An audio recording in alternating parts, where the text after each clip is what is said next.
Project অসমৰ শিশুসকলৰ বিকাশৰ কাৰণে মডেল অংগনবাড়ী কেন্দ্ৰ এটা মুখ্য ভূমিকা পালন কৰে অংগনবাড়ী কেন্দ্ৰ। কিন্তু অসমৰ প্ৰায়বোৰ অংগনবাড়ী কেন্দ্ৰ খুব এটা পৰিত্যক্ত অৱস্থাত আছিল। তাত ল'ৰা ছোৱালী খোৱা লোৱা খেলা ধূলা বা তেওঁলোকৰ যিখিনি বুনিয়াদী শিক্ষাৰ এটা পৰিৱেশ অংগনবাড়ী কেন্দ্ৰবিলাকত অভাৱ আছে। আৰু মুখ্যমন্ত্ৰী মহোদয়ে এইটো মডেল আদৰ্শ অংগনবাড়ী কেন্দ্ৰ হিচাপে নিৰ্মাণ কৰাৰ এটা অভিলাষী আঁচনি লৈছে। আৰু তাৰ ফলস্বৰূপে আজি ককয়াৰ এই আদৰ্শ অংগনবাড়ী কেন্দ্ৰটো নিৰ্মাণ সম্পূৰ্ণ হৈছিল। আজি ল'ৰা ছোৱালী শিশুসকলৰ সুবিধাৰ কাৰণে এইটো আনুষ্ঠানিকভাৱে মুকলা কৰা হয়।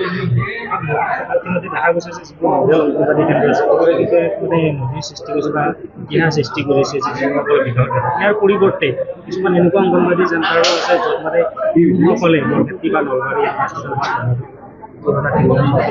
এনেকুৱা কিছুমান অংগনবাড়ী কেন্দ্ৰ আছে যিসকলক শিক্ষাৰ্থী বা অংগনবাড়ী কৰ্মীয়ে গাফিলতি কৰা দেখা যায় বা তেওঁলোকৰ শিশুৰ যি খাদ্য আহাৰ আছে সেইসমূহ নিয়মিত বা নিয়মিতভাৱে গ্ৰহণ কৰা নাই। এইটো কথা 100% শুদ্ধ নহয়। আমাৰ হিউমেন এৰৰ চবতে থাকে। চব বিষয়া কৰ্মচাৰী সৎ তেনেকুৱা নহয়, আৰু চব বিষয়া কৰ্মচাৰী অসৎ তেনেকুৱা কথাও উচিত নহয়। 2-4টা অংগনবাড়ী ক্ষেত্ৰত তেনেকুৱা মাজে মাজে আমি অভিযোগ শুনিবলৈ পাওঁ।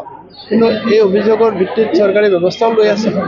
আৰু মুখ্যমন্ত্ৰী মহোদয়ে এইটোত কেতিয়াও টলাৰেট নকৰে।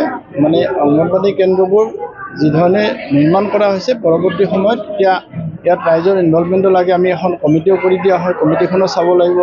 ৰাইজে অকল বিষয়া কৰ্মচাৰী বা কৰ্মী সহায়িকাৰ ওপৰতে অংগনবাড়ী কেন্দ্ৰটো যদি এৰি দি নীৰৱে থাকে সেইটো কথাও উচিত নহয়। সকলো লগ লাগিহে অনুষ্ঠানটো ভালে ভালে চলিব। গতিকে সকলো ৰাইজৰ সহায় সহযোগিতা দিহা পৰামৰ্শ চৰকাৰে সদায় কামনা কৰে আৰু ভৱিষ্যতলৈ আমি আশা কৰিছোঁ। আদৰ্শ অংগনবাড়ী কেন্দ্ৰ আজি অপেনিং কৰিলে আমাৰ মানে আইন চিষ্টম বৰক্ষেত্ৰী সমষ্টিৰ সন্মানীয় বিধায়ক নাৰায়ণ চন্দ্ৰ ডেকাদেৱে। তাৰ লগত সহযোগ কৰিছে আমাৰ CDPO ছাৰ মনোজ দাস ডাঙৰীয়াদেৱে। এইটো স্কিম আছিল আপোনাৰ 25 লাখ টকা। ধন্যবাদ। আমাৰ কাৰণে আমাৰ এই ককয়া পঞ্চায়তবাসীৰ কাৰণে আমাৰ সুখবৰ। আজি ককয়া গাঁৱত 196 নং যিটো আমাৰ অংগনবাড়ী কেন্দ্ৰ আছিল এইটো মডেল অংগনবাড়ীলৈ ৰূপান্তৰিত হ'ল আৰু উদ্বোধন কৰিলে আমাৰ সন্মানীয় বিধায়ক নাৰায়ণ ডেকাদেৱে। গতিকে অতিকৈ গৌৰৱৰ বিষয়। এই পঞ্চায়তৰ প্ৰথমটো আমাৰ মানে মডেল অংগনবাড়ী। গতিকে এইটো গৌৰৱৰ বিষয় আৰু ককয়া গাঁৱৰে এইটো প্ৰথম মানে মডেল অংগনবাড়ী। গতিকে ককয়াবাসী ৰাইজে বহুত বহুত ধন্যবাদ দিছে বিজেপি চৰকাৰখনক। এই বিজেপি চৰকাৰখনৰ নেতৃত্বত যি অংগনবাড়ীবিলাক যিটো পুতলগা অৱস্থা আছিল আগৰ দিনত, সেই পুতলগা অৱস্থাৰ পৰা আহি আজি বিজেপি চৰকাৰৰ দিনত এই মডেল অংগনবাড়ীবিলাক এটা সুন্দৰ পৰিৱেশৰ মাজেৰে মানে উপস্থাপন কৰা হৈছে।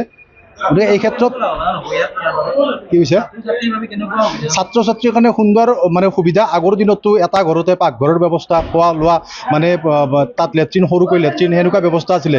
গতিকে এতিয়া আটক ধুনীয়াকৈ 2টাকৈ ৰুম আছে। ইয়াৰ কিটচেন ব্যৱস্থা বেলেগকৈ আছে, সুন্দৰ ষ্টাইলছৰ ব্যৱস্থা কৰিছে সুন্দৰকৈ। আৰু আমি ধন্যবাদ দিছোঁ যে বহুত মডেল অংগনবাড়ী দেখিছোঁ। গতিকে এইটো অকণমান আজি বিধায়ক মহোদয়েও কৈছে যে অংগনবাড়ীটো সুন্দৰ হৈছে, যথেষ্টখিনি উন্নত মানৰ অংগনবাড়ী এইটো কৰিছে। গতিকে ছাত্ৰ ছাত্ৰীৰ এই ক্ষেত্ৰত এই অঞ্চলবাসীৰ বহুত সুবিধা হ'ব। আৰু বিশেষকৈ আমি এই ককয়া পঞ্চায়তবাসী ৰাইজে আমি চৰকাৰখনক ধন্যবাদ দিছোঁ, বিজেপি চৰকাৰক, যে এনেকুৱা এটা সুস্থিৰ পৰিৱেশৰ মাজেৰে ছাত্ৰ ছাত্ৰীসকলক যি পৰিৱেশ দিছে, এটা পঢ়াৰ যিটো সুন্দৰ পৰিৱেশ দিছে, এইটোৰ কাৰণে আমি ধন্যবাদ জ্ঞাপন কৰিছোঁ।